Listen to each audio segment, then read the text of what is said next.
unanimously. Article 12.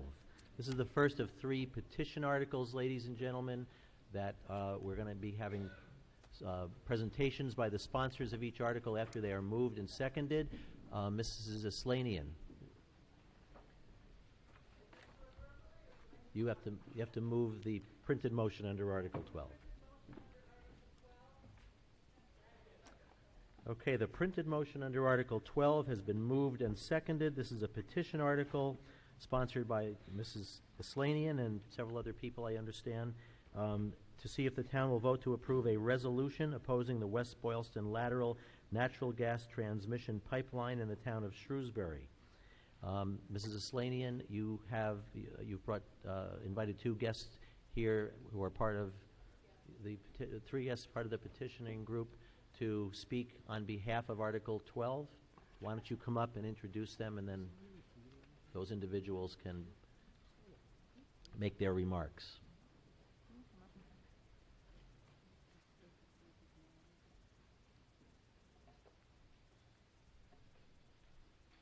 We have a brief presentation, so I don't know if some of you you need to stretch Okay. anyway, right? We can clear the stage.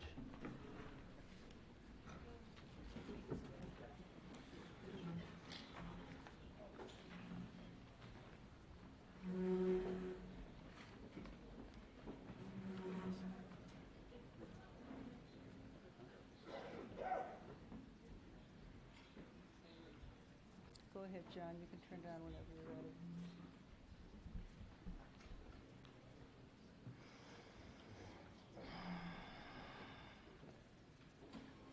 Well, while we're setting up, I'll get started. Thank you, Mr. Moderator, town officials, town meeting members. Thank you for the opportunity tonight to present.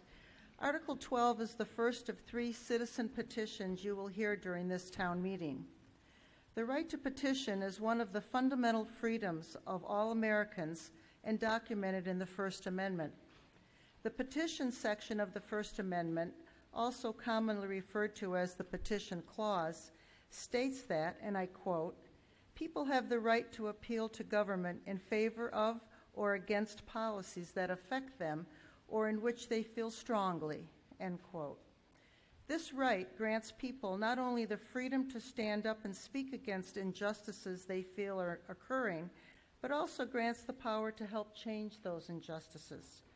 Article 12 is being brought forward tonight for your consideration because a large number of Shrewsbury residents are concerned about the high-pressure natural gas pipeline proposed to run through their community.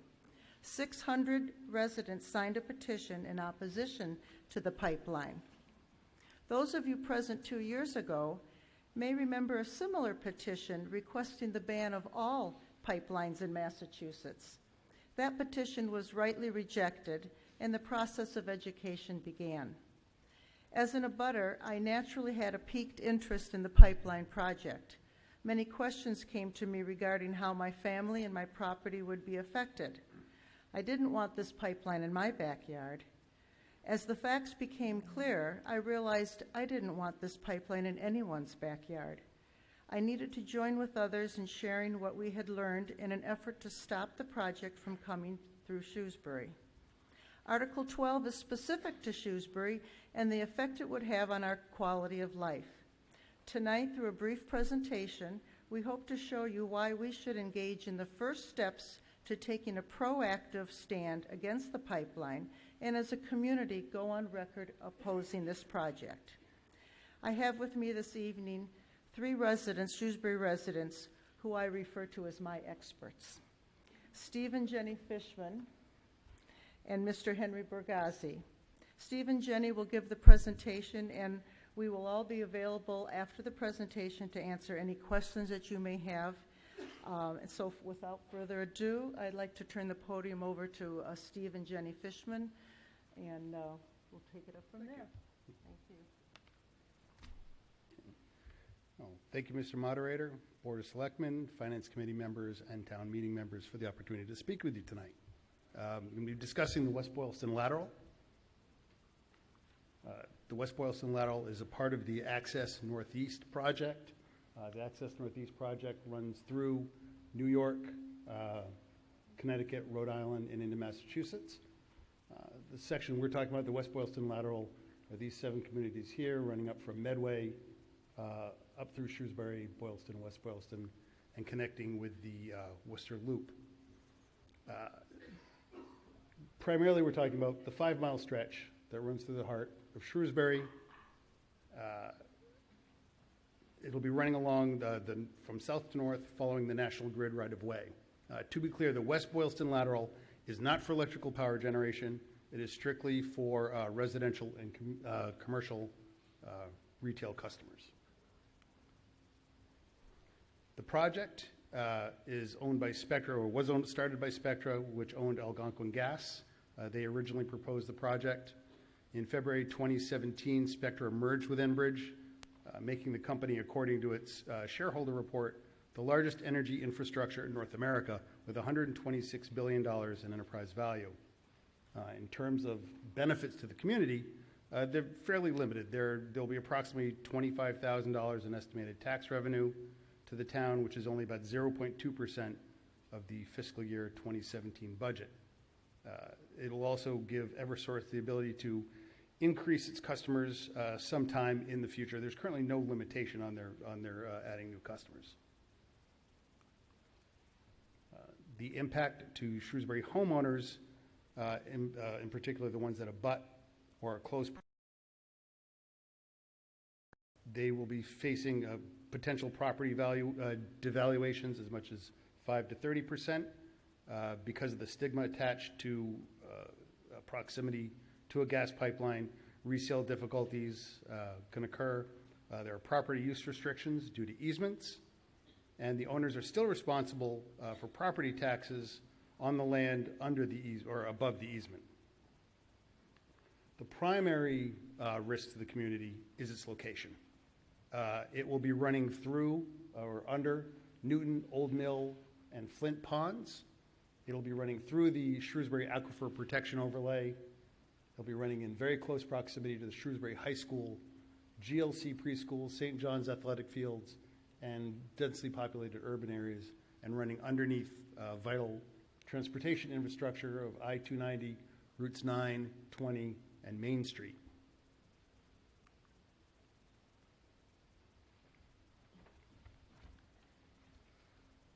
So on August 18th, 2015, Spectra and Algonquin Gas gave a detailed presentation to the Shrewsbury Board of Selectmen about the West Boylston project. This included how it was going to be the path for it and how it's going to be constructed. It is proposed to follow the National Grid utility right-of-way. The placement of the pipe won't be dead center of that, but to the left or the right of it, probably closer to within 5 feet of the edge of it. They have a 600-foot survey area. This is 300 feet on either side of the currently proposed pipeline path. The purpose of this is because they are not positive they can use the path line that they've chosen right now. They want to know if they have to make alterations, what other routes are possible. It'll be 3 feet underground, with the exception where bodies of water are. There they will use a technique called horizontal diagonal drilling, which is also called trenchless drilling, and that will put the pipe about 40 to 80 feet underneath the bottom of a pond. So there are some concerns about the construction that they're proposing. Co-located metal pipelines with HVAC lines is a bad relationship naturally. Metal pipelines can react to the electromagnetic field around the area, both conductive and inductive.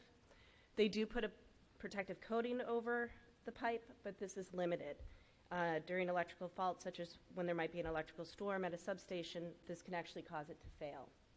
The concerns, too, is this relationship can accelerate the corrosion rate of pipelines.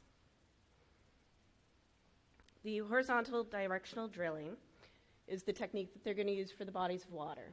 So where you see the dots of red would be where they would drill underground and then push a drill through and up onto the other side. Actually, maybe if you want to go to the next slide. This gives you a little bit better visual. So the drill will go back and forth to widen that space, that path for it. For a 16-inch pipe, the corridor needs to be between 24 and 32 inches. So this, however, is not a great construction technique either. Just in April 2017, the Rover pipeline spilled an estimated 2 million gallons of drilling fluid pollutants in wetlands in Navarre, Ohio, and another 50,000 gallons near Columbus. The construction for this pipeline just started in March. So this is a big concern for Shrewsbury. If something like this were to happen in zones 2 or 3, it would be a disaster for us. And I'd like to cite the Shrewsbury Master Plan, page 62. The northwest corner of town lies over the aquifer that supplies the town's drinking water. Protecting the aquifer from contamination as well as depletion is a priority of the town to maintain a sensible or sustainable drinking water supply.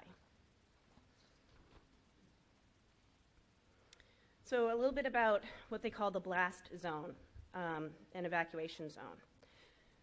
So the blast zone is from Chapter 49 of the Code of Federal Regulations. They have a formula that they use to estimate based on the size of the pipe and the PSI, the pressure going through the pipe. For a 16-inch pipe with a PSI of 750, the estimate is about 600 feet. The potential impact radius, which is your blast zone, is the circle in which the potential failure of a pipeline could have significant impact on people or property. This also happens to be the same range that they're using for their survey zone. The Pipeline Association for Public Awareness calculates an evacuation zone of about 1,032 feet. I'd just like to point out with this, these are estimates through formulas. It's their best guess of what might happen. In April 2016, a Spectra Energy 30-inch gas pipeline with a PSI of 1,050 exploded in Salem, Pennsylvania. They had identified a welding failure as a minor problem 2 years earlier. The estimated blast zone for a pipeline of that size was 750 feet. In reality, it ended up being almost double at 1,300 feet, nearly 2 acres. So we've had our own accident here in Shrewsbury. In 2013, it was reported on Mass Live and Shrewsbury Lantern that NSTAR had been doing a gas repair line that blew due to static electricity. So just to get an idea, that's standard average pipe going through towns and communities, and that is a 16-inch pipe. So it'd be pretty much larger, just to give you some visuals. So the next few slides is showing measurements of where a proposed path might be. The blue line is the pipeline. It is not necessarily, like I said, it's not going down the dead center, but we just did this for visualization. The red line is your blast or survey zone, about 300 feet, and the evacuation zone is about 1,032 feet, and that is in the middle of the high school. So depending on where the path adjusts, if it goes further away, all those lines would shift. If it goes closer, they would shift further over into the high school. The next slide, is the Lake Street Arrowwood Drive Precinct 4 area. Again, we have the survey and blast zones, which cover Arrowwood, Meadowsweet, Circle, and then the evacuation zone encompasses all of those neighborhoods, including the GLC Little Preschool, also the gymnastics school. The next slide is Precinct 2. This is a densely commercial and residential area. Survey zones streets that fall within the survey and blast zones are LeBlanc Road, Sias Avenue, and Cassavant and Edgemont Road. And the evacuation zone goes out either side, encompassing many businesses, including the bean counter, right? So the fourth slide is Newton Pond. Again, this is our surface water that feeds into Shrewsbury Wells. Again, if they were to have an accident like what we saw in Ohio, it would be a disaster for us. I think one of the primary reasons why this is not a good fit for project for Shrewsbury is that in the master plan, again, groundwater resources are also critical to the day-to-day quality of life and the local economy of Shrewsbury. The Aquifer Protection Overlay District is another tool the town uses to protect the public water supply from contamination. This proposed project does not align with our master plan and in fact would increase the vulnerability of our water supply. So during the August 18th, 2015 presentation by Spectra, there was a lot of discussion about easements and right-of-way and how that works. One of the questions was what kind of power does Spectra get if they get certification from the Federal Energy Regulation Commission, also known as FERC? And one of the things that comes with that is the right to eminent domain if they get certified.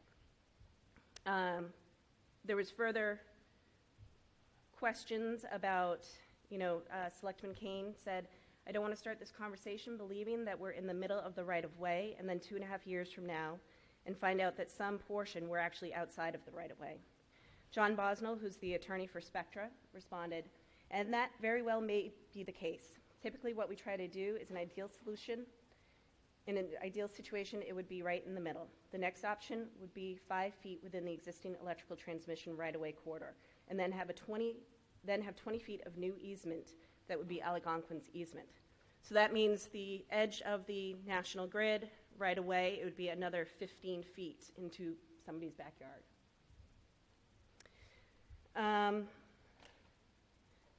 Selectman DiPaolo also wanted some clarification about the survey area, concerned about it potentially being the pipe actually being a couple hundred feet beyond the national grid easement. Mr. Riven, who is the right-of-way survey supervisor for the project, responded, this is the technical potential for that. Sorry, there is a technical potential for that. Say we find something right here, and he referenced to his map, that made us go out and around. Yes, there is the potential for that.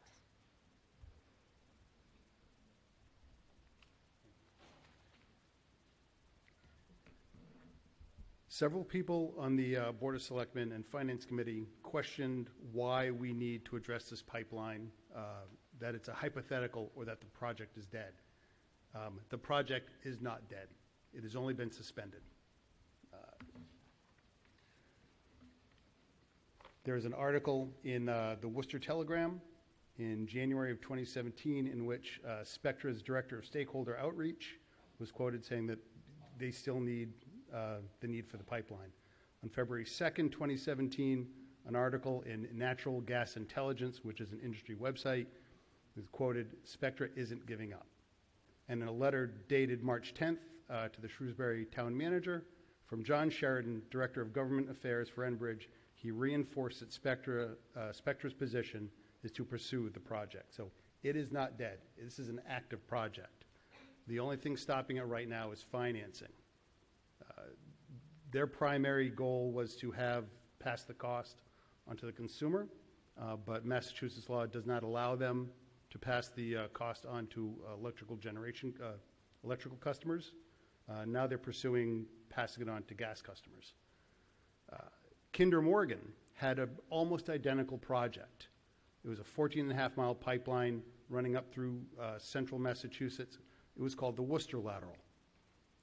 They canceled this project in June of 2015. Alan Foray, the Vice President of Government Affairs for Kinder Morgan, said that the decision to cancel this portion of the project was commercial in nature.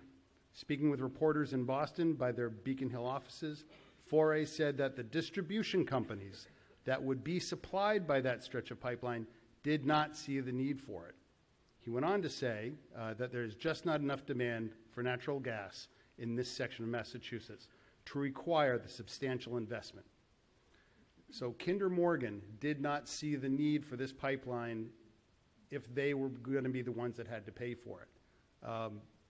Enbridge is looking to pass that cost onto the consumer.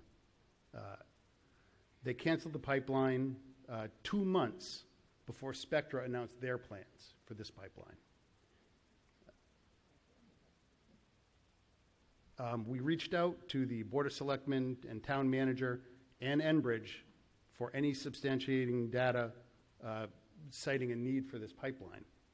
And unfortunately, we have not gotten anything back from them. We did research online to see if there was any substantiating data, and there was none.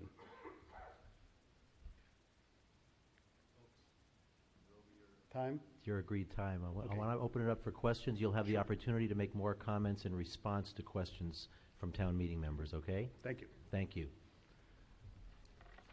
Folks, you want to rejoin us up on the stage?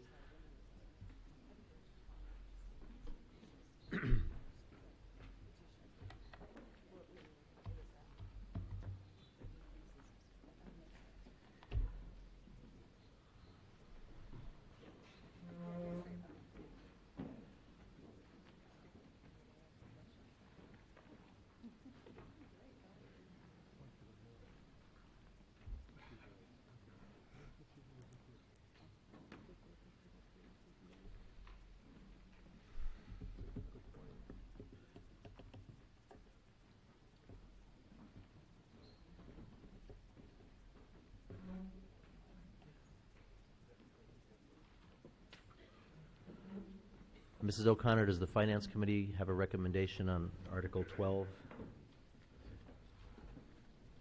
Article 12, the Finance Committee voted for the project and 5 no, against. Okay, To defeat the article. okay. 5 to 4 to defeat, if I'm not being clear. 5 to 4 not to recommend Article 12. Questions or comments relating to the motion under Article 12? Mr. Hogan? It's right in front of it. Matt Hogan, Precinct 3. I'd like to understand the impact of passing this article on the project actually happening.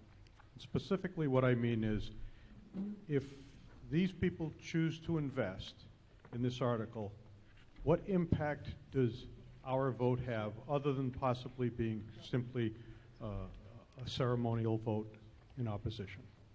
You got it. Question, I'll let Mr. Bergassi, you want to take a stab at that? I'll let anyone from the town side make a If I similar understand the comment. question correctly, it's what's the impact of having this vote? The impact is to send a message, which is corresponding to messages sent by the surrounding towns, that the pipeline is not, for want of a better word, welcomed in Shrewsbury in this particular corridor, in this particular right-of-way, and that that message will then send out to the pipeline contractors, the pipeline operators, that there's more to it than just piggybacking on a right-of-way. There are dangers, as you heard. The need has not been verified. So right now, tonight, it starts with sending a message from the town, as was done in Upton, Grafton, and other towns. Follow-up, Mr. Hogan? Thank you, Mr. Moderator. So if we vote tonight to approve this motion, we will send a message that we don't want this. Correct. Or possibly we don't want it in this track. And if they choose to build it, other than hearing us, it has no binding impact on them. Is that correct? It has no binding impact, but should they receive financing and they make the application to FERC, the Federal Energy Resource Commission, that application covers a whole bunch of regulations, a whole bunch of federal and state agencies. It's a very large application to get permission to put the pipeline in. And the town can now participate as an intervener, which simply means that the town supplies our application to FERC. FERC would then approve it, and we'd sit at the table as the pipeline operator goes through the proposal step by step. And that's where the real voice starts to come in. Now, the vote tonight is not needed to be an intervener. You have 21 days from the time the application is made for interveners to be, to apply to FERC. However, it does send a message that says, we really don't want it. Thank you. Further questions or comments? Mr. Moderator. Yes, sir. Oh, I'm sorry, did you, no, let's this gentleman ask a question first. Can I just say one thing and follow up to his question? I'll let you answer as soon as this gentleman, I called on him already. Thank you. Lou Swinand, Precinct 7. My understanding is the only benefits to the town of Shrewsbury is $25,000 a year. Is that correct? Yes. And how much is that per taxpayer per year? Gail has done the math on that. Response, Mrs. Thank you. Aslanian? Mr. Moderator? $25,000 to the town equates to approximately $2.07 per property taxpayer, and per resident, depending on the current population, it's about 72 cents per resident. I'll pay that. I'll pay that extra to protect your property. Mrs. Fisher, do you want to make a follow-up response to Mr. Hogan? Fishman, thank you. Fishman, sorry. Yes, that's okay. The other point of supporting this petition tonight is it shows the will of the townspeople and where they want their voice to be heard. Further questions or comments? Mr. Convery?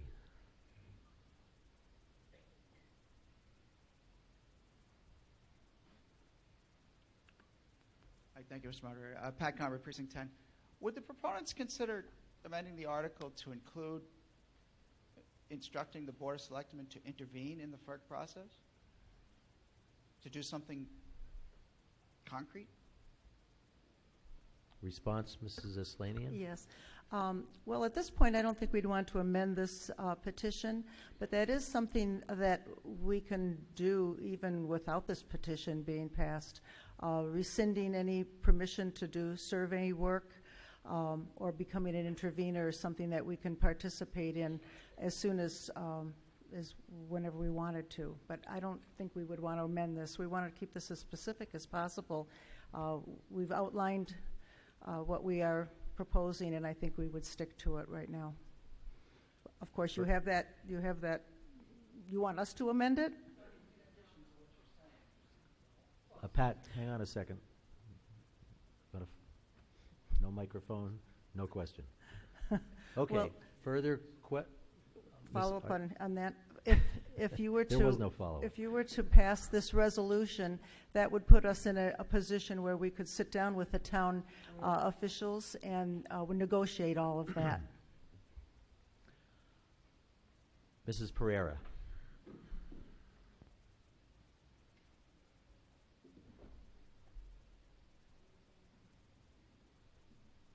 Hello? Marsha Pereira, Precinct 6.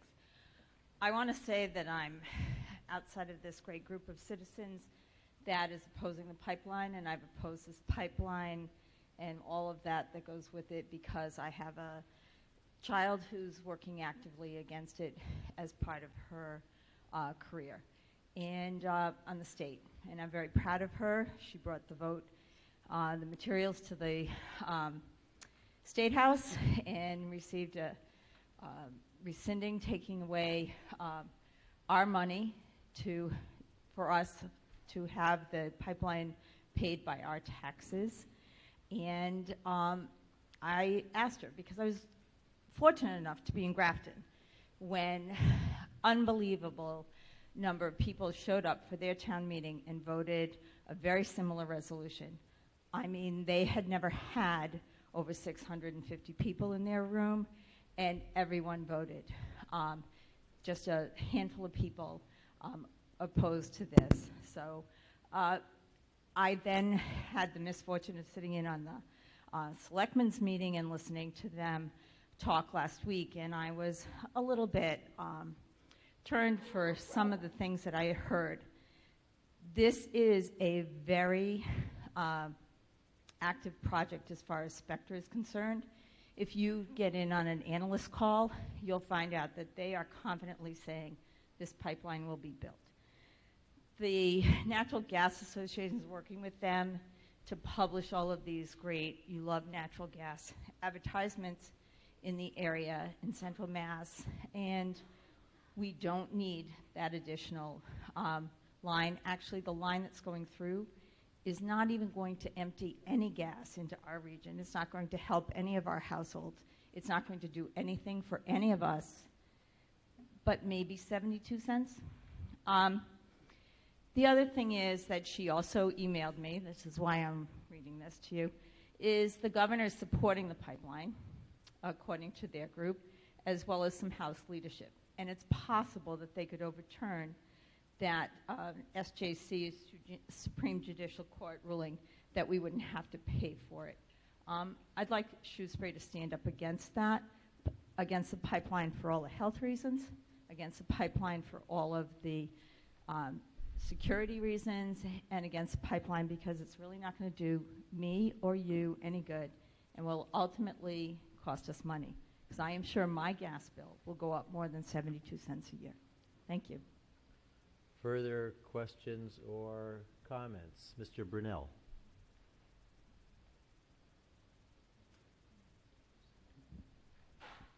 Arthur Brunel, Precinct 1. I wonder if we could hear from the selectmen as to their reasons for opposing this. Response, Mr. LeBeau. Thank you, Mr. Moderator. Town meeting members. First of all, the board voted 4-1 not to recommend the article before us. We all need to heat our homes, and there are many in Shrewsbury who heat their homes with natural gas. That natural gas, through existing infrastructure, through existing pipelines, is how the gas gets here. Others in other communities, maybe who have distribution lines, have faced these issues. There are existing pipelines in the town of Shrewsbury of various sizes. But what we see right now is, in our estimation, or the estimation of the majority of the board, we do not see this as a viable project.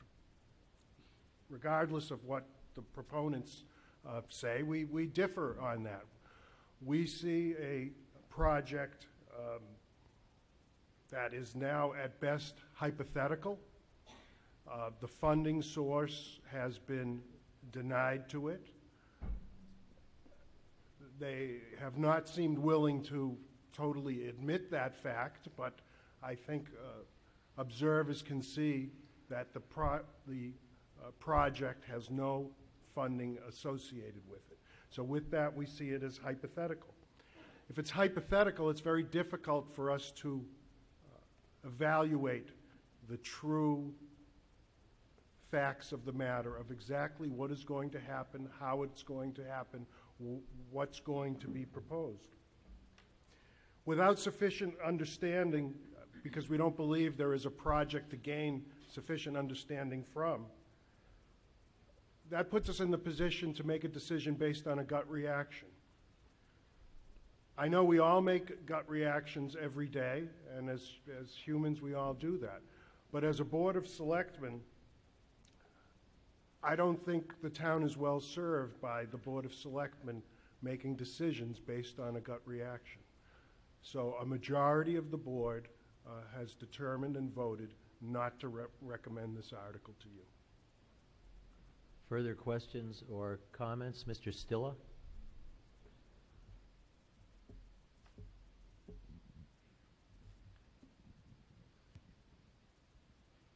Frank Stilla, Precinct 8. The Warren article should be voted down for two reasons. First, as Mr. LeBeau indicated, no such projects before the town now, and there is no hard evidence that it's coming soon. Further, how can we intelligently entertain and much less judge such a project when we haven't heard from the proponents? I don't believe in sending a message based on one-sided arguments, which frankly seem in some cases a bit alarming and misleading. Secondly, and most important, when and if such a project becomes before us, we should consider that New England needs more gas line capacity. Go to the ISO New England website and read what it has to say. Our current pipeline infrastructure is inadequate. As a result of the lack of capacity, Massachusetts has the highest electric rates in the contiguous United States, 40% higher for commercial and double that for industrial usage. What commercial or industrial enterprise whose energy costs are material to their business would ever think of coming here? What does that say for our long-term economic future? I've got a few things to say about the Attorney General's study as well, but I won't. Please vote this article down. Further questions or comments? Yes, sir. Yeah, the right-hand side. Blue shirt. Thank you. Bill Roya, Precinct number 1. I stand up here to talk in favor of this proposal. I think it's very important, even if the project isn't, we have a ladder, we have a map of where this would go. This would go through our water system, and most importantly, it would go next to the high school. And for me, that's a gut reaction. And maybe we're not supposed to have gut reactions, but I know that, to me, the high school is the jewel in the crown of the town. This is where my 3 kids got a wonderful education, and I'd like all the kids of Shrewsbury to get a wonderful education. The Shrewsbury town has done amazing things with education here, and the idea of putting a pipeline within 1,000 feet, which the Massachusetts State Senate voted was should be against the law to put a pipeline within 1,000 feet of a school, is in my mind enough to say no. But it's good to remember all the problems that can result from the pipeline, and at the same time, it's not clear what Shrewsbury gains from the pipeline. And so I'd just like you to keep that in mind as you consider your vote. And that's why I support this, just as the town of Grafton and other towns have supported such a proposal. Okay. Yes, ma'am? You're in that area that's not well lit? Diana Karras, Precinct 3. I'm in favor of this article. I don't think the pipeline should be built. Here in Shrewsbury, we have a water ban where we can only water 2 days a week. We also had brown water in our schools last fall, and here we are considering horizontal drilling through an area of our aquifer recharge area. Now, if you don't know what an aquifer is, that's where all our water comes from. Now, if we have already voted to pursue a new water filtration plant, I would like to see how we would get drilling waste out in our new water treatment plants. This is not a tried and true perfected system. Just last month, there has been a spill of this drilling waste in wetlands. Imagine that in Flint Pond. Imagine that in our aquifer. I support this article, and I encourage each and every one of you to vote for this for our schools, and mostly for the sake of being able to drink potable water. Thank you. Further questions or comments? Mr. Taylor.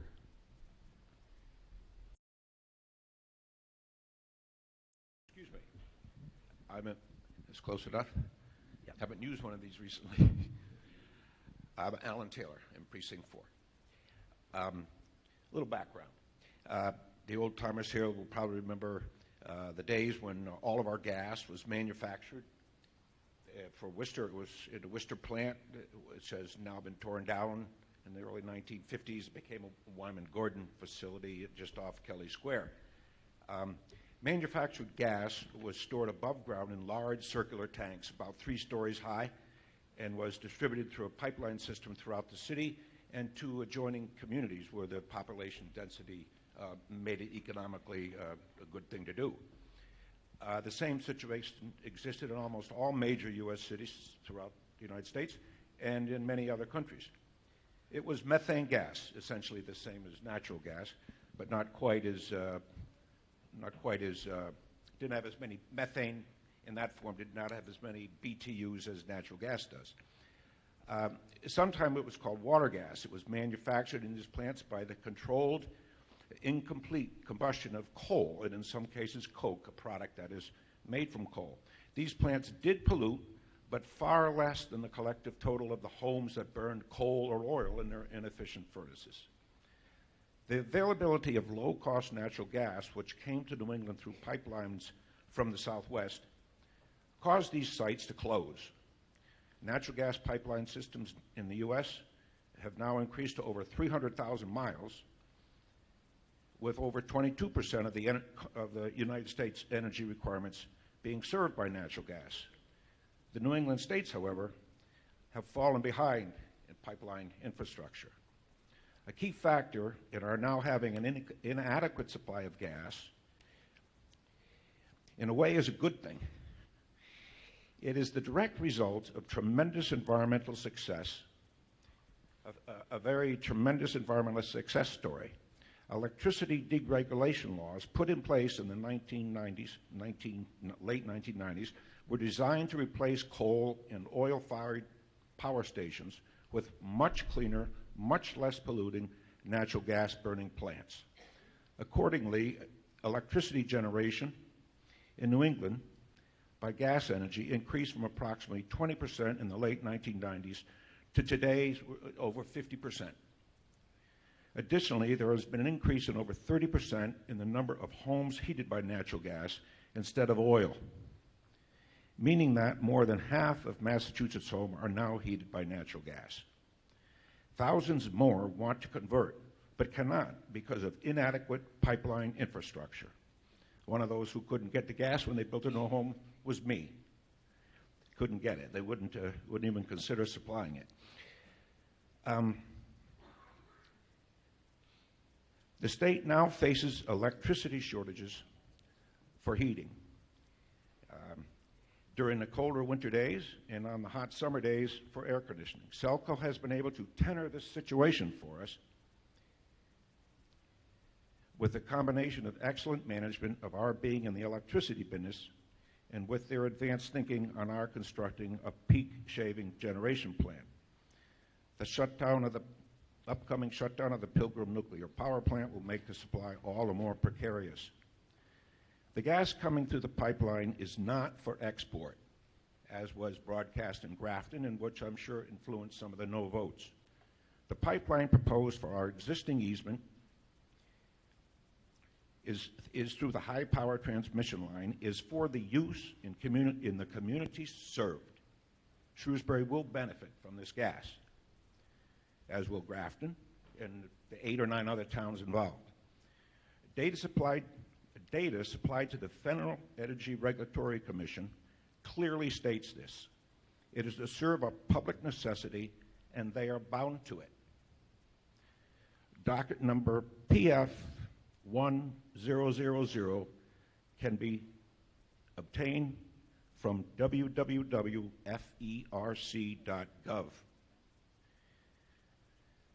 The price of our energy, just like everything else, is based only partially on the cost to produce and provide it.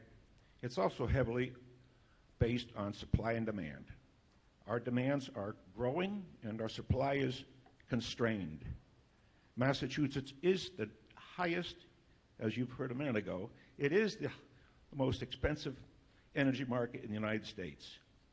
This is not a positive influence on businesses consider moving here. And unfortunately, it's resulting in some businesses moving away. It's not a good thing for our economy, not a good thing for our job market.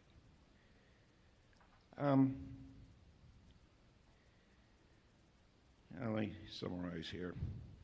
Risk, there is some risk, no question.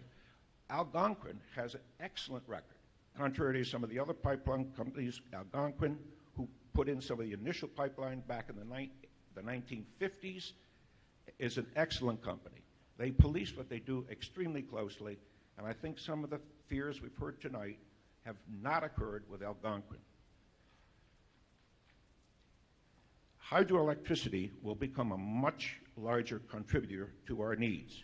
Right now it's about 8%, and the forecast done by the governor is that this could reach 25%. Unfortunately, solar energy, which is now a half of 1% of our energy source, while that is going to increase dramatically to be a huge factor, unfortunately, it's not likely to occur.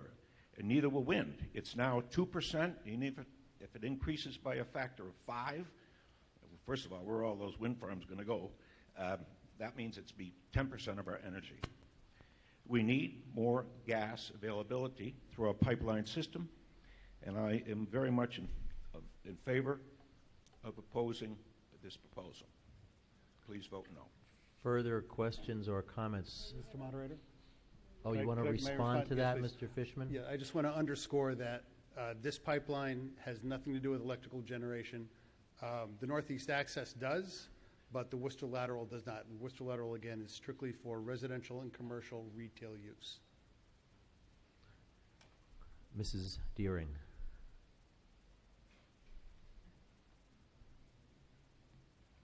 Martha Deering, Precinct 4, a number of points. One is to reiterate the water situation. We have enough problems with our water. We don't even need to consider risking that. I think in terms of the gut reaction, yeah, this is an emotional reaction, but it's an emotional reaction based on a fair amount of information. It may be that the plan is not firm at this point, but we ran into this about 20-something years ago with a hazardous waste plant that was planned off of Route 146.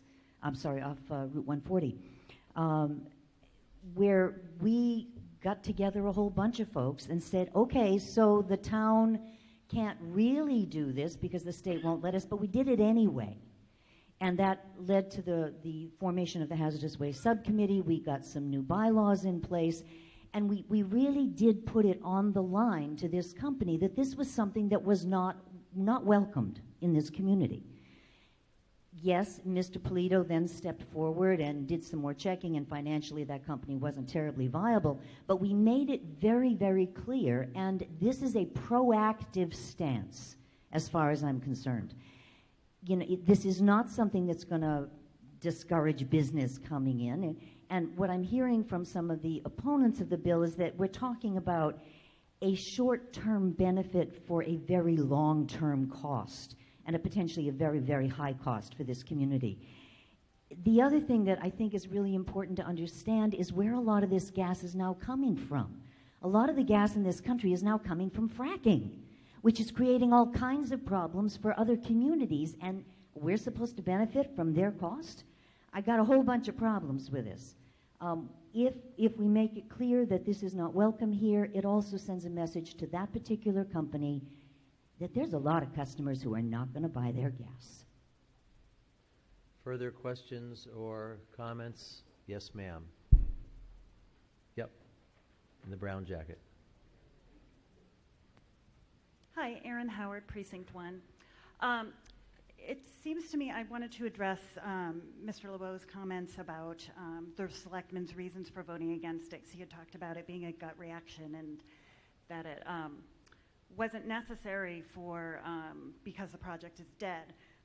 But I had I've just taken a look just now and found several statements from Spectra that they are planning to continue the project. They're just looking for additional funding, and they're going to attempt to have state lawmakers change the law to allow to either fund it or change the law to allow them to pass on the cost to ratepayers. So it seems to me that the gut feeling is on the side of the Board of Selectmen, who are just sort of hoping that it doesn't continue, and that there are several hard facts saying that it likely will continue, including the other woman who said that made reference to industry analyst, energy industry analyst calls referencing that this is going to happen. Thank you. Further questions or comments? Mr. Gordon?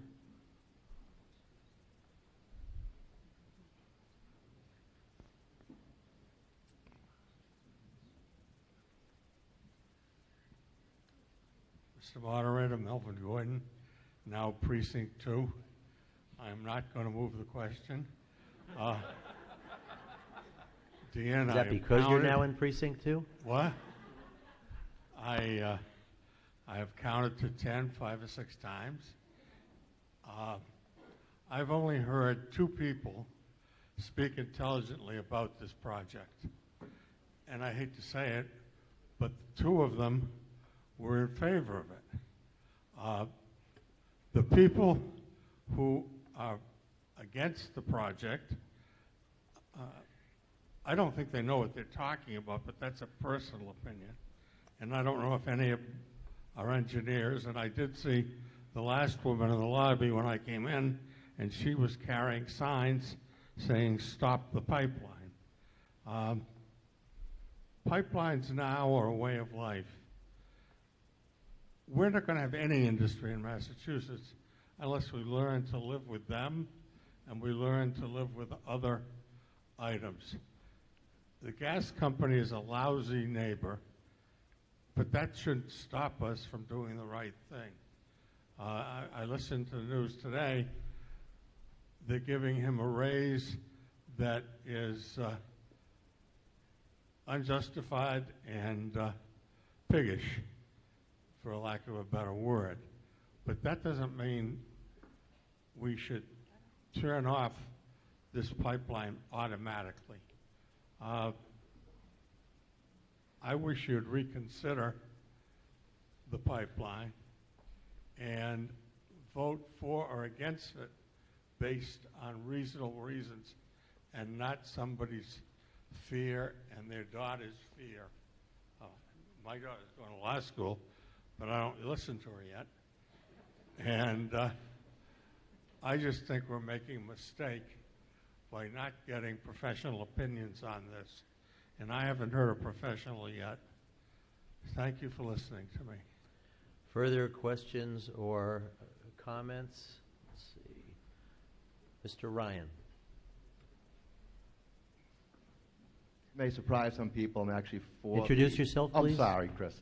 I know you so well. Bob Ryan, Precinct 7, Colonial Drive. And I've got, I guess, 2 comments and a question. It may surprise people. I'm actually for the proposal. I would like to comment that I think there was a lot of intelligent discussion here tonight, similar to what I heard at FinCom.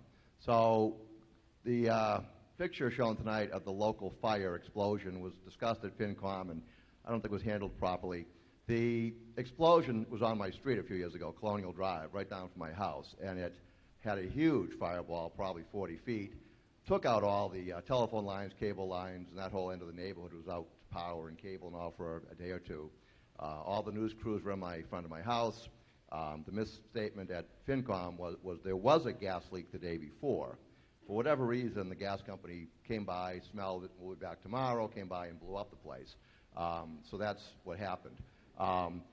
I have an issue with the private wells that I had mentioned to Brian, but I guess hasn't made it public yet, that I have a private well in 2008 was breached and had groundwater. And when we contacted the company who came out, they said that we had had a minor earthquake in the area that none of us felt that breached a ton of wells throughout the region. So the concern I raised is, my understanding is there's going to be drilling and possibly blasting to get the pipeline installed. And the question I'd asked Brian to look into is how many people along the pipeline route have private wells that might get damaged, and what will the town do to look out for those people? Further questions, comments? Mr. Moss?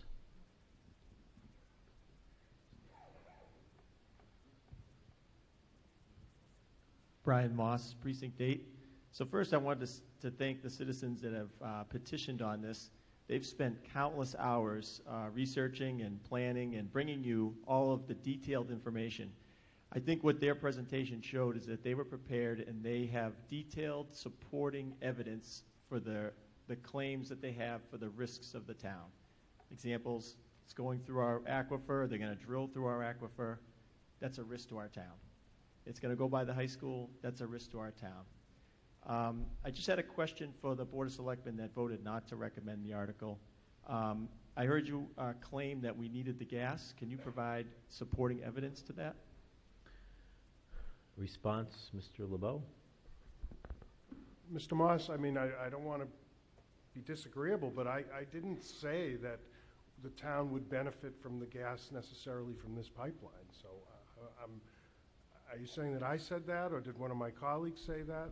I'm a little confused right now by your question.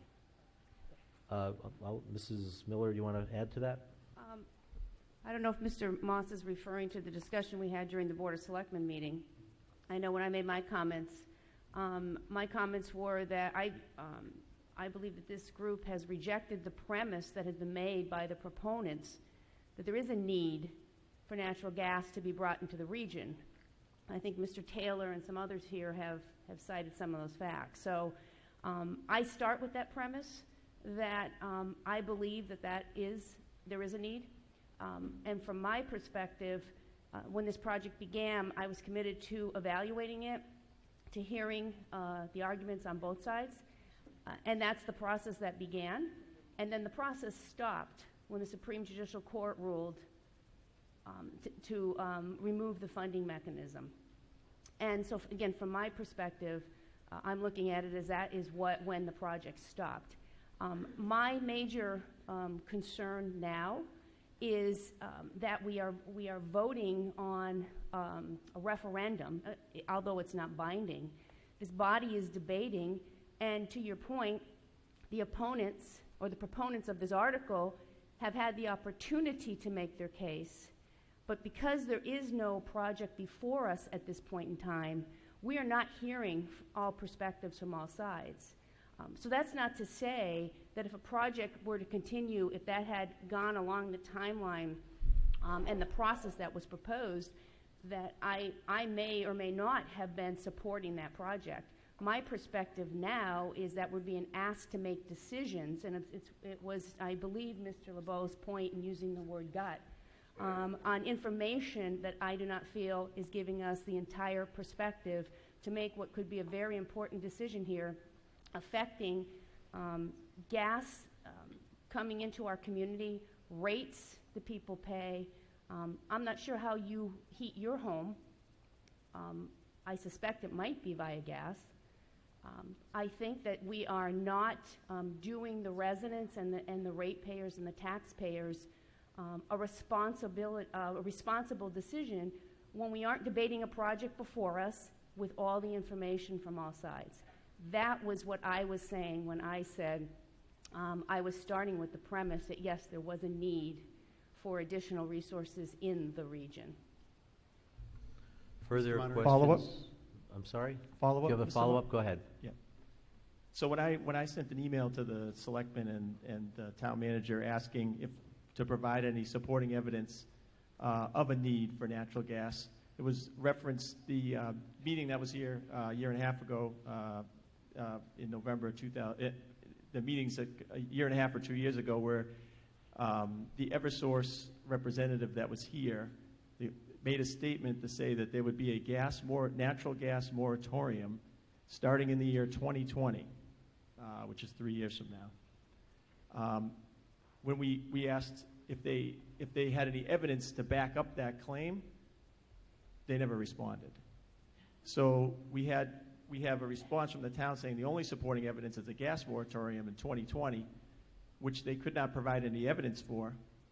So I would ask if that's the evidence the town had of the gas moratorium in 2020, and you believe that the project is not going to go through, is there an inconsistency there where you're believing that there's a gas moratorium in 2020, but you also believe there's not a pipeline, so how come nobody's talking about the gas moratorium in 2020?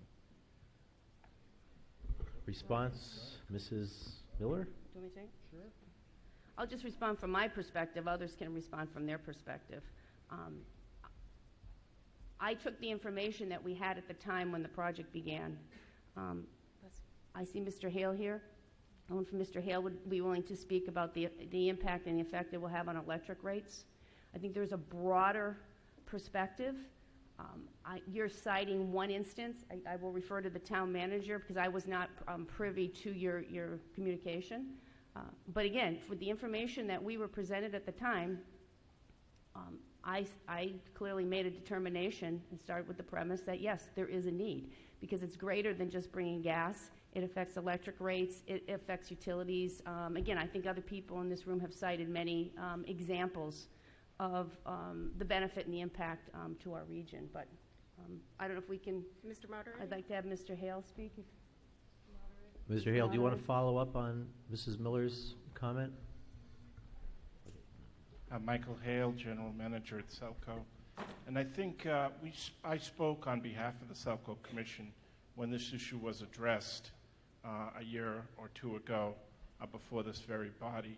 And I think through listening to Mrs. Slanian's opening remarks, that the difference between the debate tonight is more of the argument, the stressing the point, and she stressed that she really doesn't want it near her property. And that's a lot different than the debate we had a year or two ago when it was more of, we don't want gas, period. And so I think there is a difference in the discussion tonight than was that was had a couple years ago. That said, Selco has not taken a position on this pipeline, this specific pipeline. However, I will reiterate what we said at the last meeting when this discussed, is that natural gas is not an option, it's a necessity. And we feel that it's a necessity in order to keep the grid operating in this region. And I think Mr. Stile mentioned earlier on, I quoted ISO New England. They are the regional grid operator. They operate all of the electric grid in the New England states, and their primary focus is on reliability. And if you do read their reports, they do stress the need for additional gas pipeline capacity. And when we had inadequate gas line capacity in 2014, the price of natural gas in the winter during very cold periods spiked dramatically because there wasn't available gas. Well, there was gas available, they just couldn't get it to the plants to produce the energy. And so there is a cost impact in capacity constraints in gas pipelines. That said, Selco continues to diversify its portfolio, but it also is guided by the need to keep reliable energy, base load reliable energy in its portfolio. And the best way to do that is through either nuclear, natural gas, or hydro, when you can get additional hydro into the region. In 2013, about 34% of our portfolio was produced by non-carbon emitting resources. Within the last 3 years, we have increased our portfolio from 34% to 41% in 2016. We continue to go in that direction. However, I can't stress enough the need to rely on natural gas as an efficient and cheap and the cheapest of the fossil fuels available. Selco is a part owner of a dual fuel plant in Ludlow, a very large plant. It has both diesel and natural gas capacity. When it's called on to run, it prefers to run on natural gas, which is cheaper and cleaner. But when in that capacity isn't available and ISO calls on them to run, they have to burn very expensive diesel energy to meet their system requirements. So in summary, we continue to diversify our portfolio. We have been adding non-carbon resources, but we take a pragmatic and practical approach rather than an idealistic approach. A follow-up, Mr. Rob Moderator? Mr. Fishman, you want to speak? I'm sorry. Thank you, Mr. Moderator. Once again, I have to reiterate, this project has nothing to do with electrical generation. That's a non-argument for this pipeline. This is strictly residential and commercial heating and cooking gas. It has nothing to do with electricity. I think the larger... Hang on a second, please. Sorry. You've got to be recognized. Do you want to say something different than Mr. Fishman just did? Just to clarify the different project names. Okay, very briefly, please. We really have to move this along. The Access Northeast pipeline is the one that goes up through New England, and that is the one for electric generation. And we are not talking about that one at all tonight. This petition has nothing to do with that. This petition is specific to the West Boylston lateral that is an offshoot of that and ends at the Worcester Loop. It is not about electricity generation. Mr. Moss, no, I want to keep moving along here. There's many other people with their hands in the air. Thank you. Further questions or comments? Mrs. Nichols.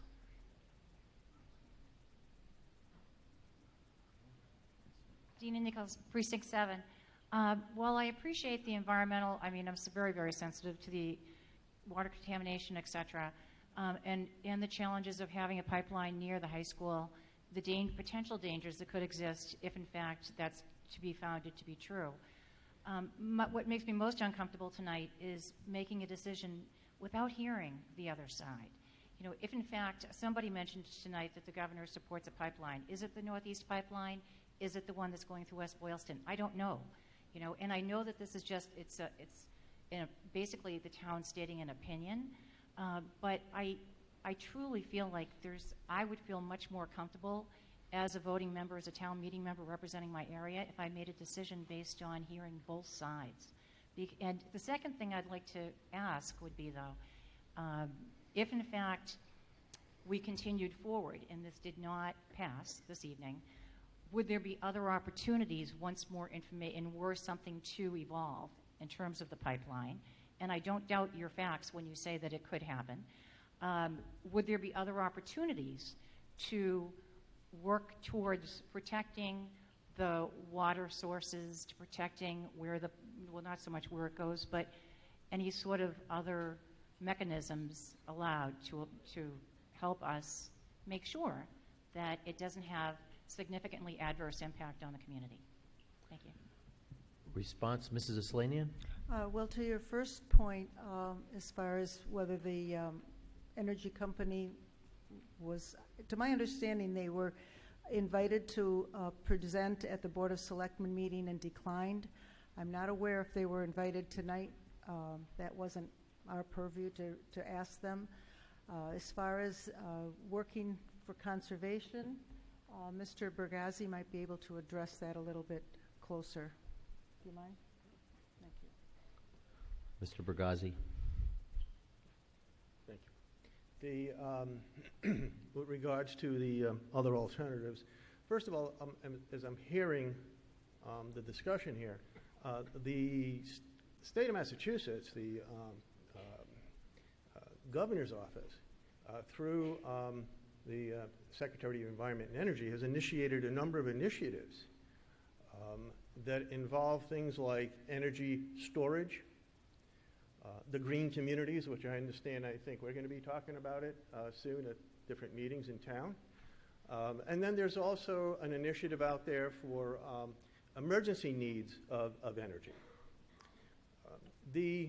And I'll answer your question on conservation with just one more comment on this storage, because even in the governor's remarks to that initiative, it had come out that energy storage is the way to go in the future. Now, in the early 80s, I was able to take a tour through Bear Swamp. I'm sure many of you here know what Bear Swamp is. It's a above-grade reservoir. They pump water up in low-cost times, non-peak times, and then when there's a shortage or when there's a peak and they're running out of power, they run the water through. That was initiated in 1968. That was completed and brought online in 1978. That's 600 megawatts of power. Massachusetts has only added, since then, 2 megawatts of power for storage, that capability. And yet, we are a leader in technology. We started the revolution, and we're changing everything every day. Now, the conservation angle of it is one of We have reservoirs, not reservoirs, water, drinking water. Doesn't come from what everybody calls an aquifer. It comes from wells, fractures in bedrock. It comes from a localized area. That area right now is being tested, and the guidance of our town leaders, they're going to monitor it and do the right thing. There's chromic, hexavalent chrome coming through there. They have to find that so-called plume that creeps in that underground. North of that, there were oil tanks that were in the ground, diesel fuel tanks that had to be removed. So there is something up north. Do we know that it's all clean? Sure, the agencies, state and federal, have said site's clean. Maybe. Now we're looking at a proposal to put a pipeline, which is dangerous. It's inherently dangerous. Okay? Now we're looking at a proposal to put a pipeline that's going to go by the high school, Sewell Hill, 300 feet above grade. And it's going to come down because they're not going to remove Sewell Hill. They're going to blast it, but they're not going to remove it. It's going to come down, and where does it come down? It comes down in the wetlands that feed our wells. That surface water is what feeds that bedrock that's fractured, that's holding water that we tap from. In that pipe, there's a problem, especially with fracked gas. There's condensate. Condensate is, people in Texas run their cars on it. That's how flammable it is. A belly in the pipeline, an egg in the pipeline, makes that difficult to remove. So it's not just, is there a need, isn't a need? It's a need, but we're passing initiatives at the state level to meet that need in non-fossil fuels. Now, okay, if there is a need, and everybody agrees it is, where will we put the pipeline? Not in a right-of-way that's shared with transmission lines. The Interstate Natural Gas Association of America funded a study of the danger of pipelines, of fossil fuel pipelines, above ground and below ground in transmission lines. It requires specific engineering for it. It requires specific testing for it that is complex. Like everything else, the more sophisticated, the more complex, the more difficult it is over time to manage, especially when you put it 40 to 80 feet underground. So there's a number of things that have to be addressed here. From the conservation standpoint, the wells exposure, the drinking water exposure, and from the fact that there are activity going on in the state now to address through storage of power the energy shortage that might become in the future. Further questions or comments? Mrs. Hogan.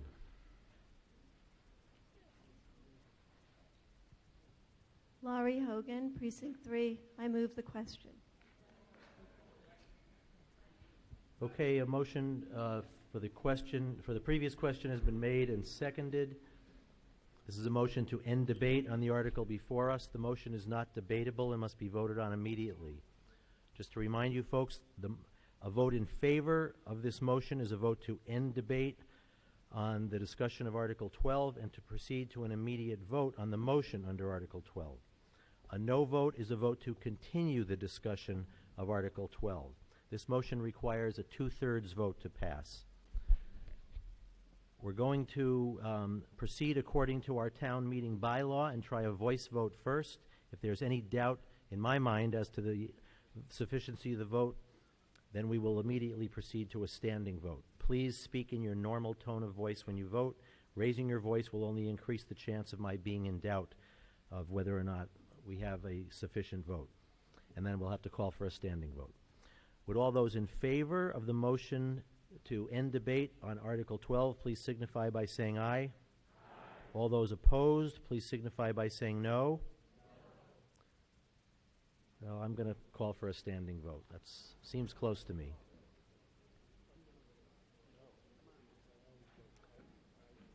Okay, I'll ask the tellers to please prepare to record a standing vote. Sandy, you want to just tell me when you think they're ready?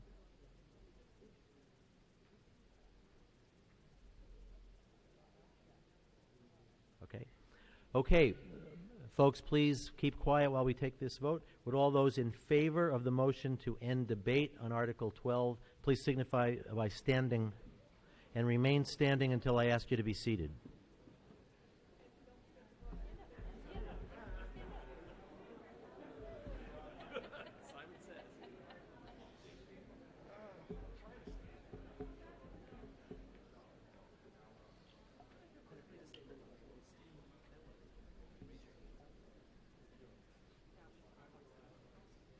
Everybody prominently displaying their pink stickers.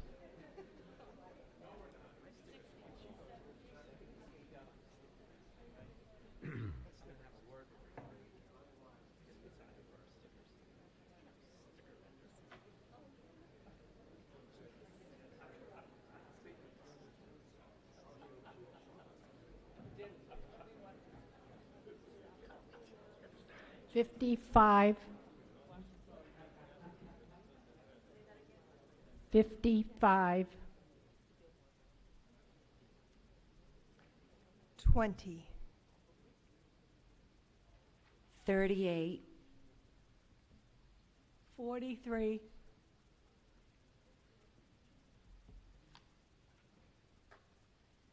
'Okay, please be seated. Will all those opposed to the motion to end debate under Article 12 please stand and remain standing until I ask you to be seated?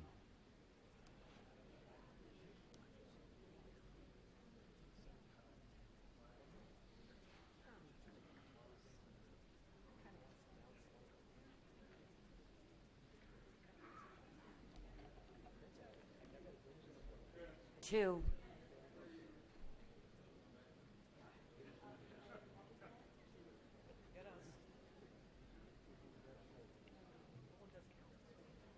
$12.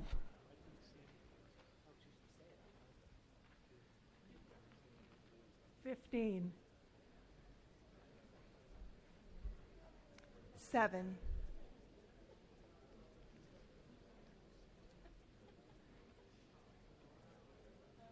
'Okay, you may be seated.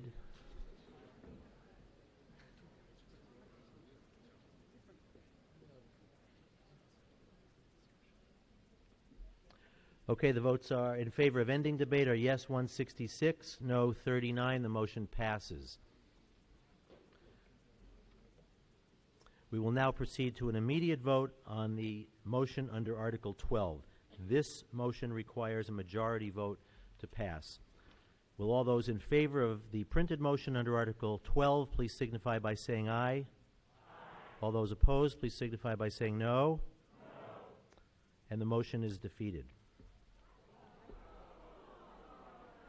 Are there 7 hands in the air questioning the sufficiency of the vote? Okay. We'll now proceed to a standing vote. Will the tellers please prepare to count the votes?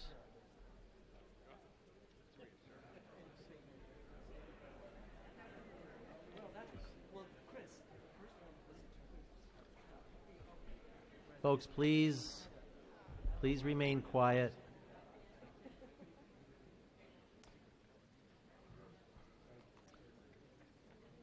Okay, tellers all prepared? Will all those in favor of the motion under Article 12 please signify by standing and remain standing until I ask you to be seated?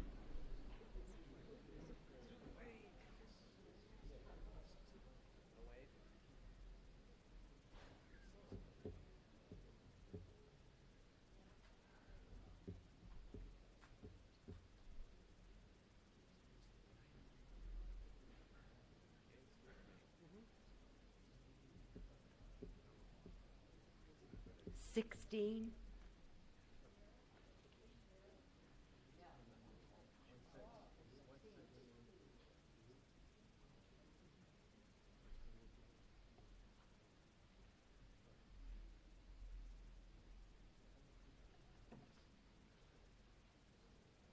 40. 20. 41.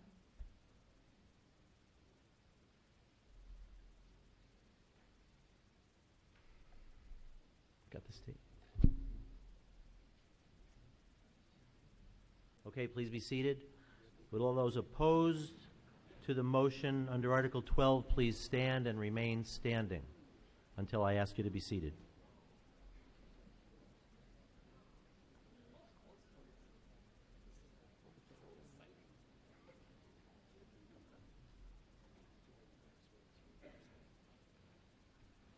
Thanks.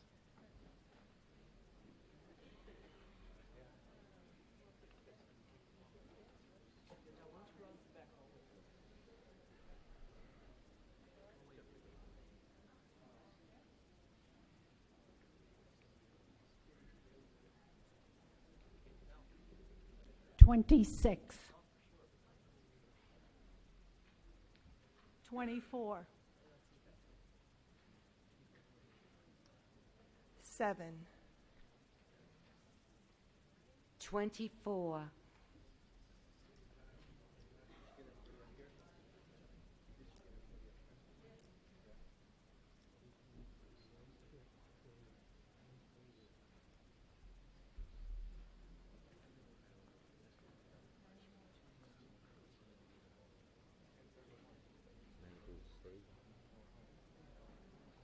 Okay, the votes are yes 120, no 91. The motion passes. Folks, no, please, please. We don't allow expressions of applause, jeering, or any other expressions of that sort during town meeting.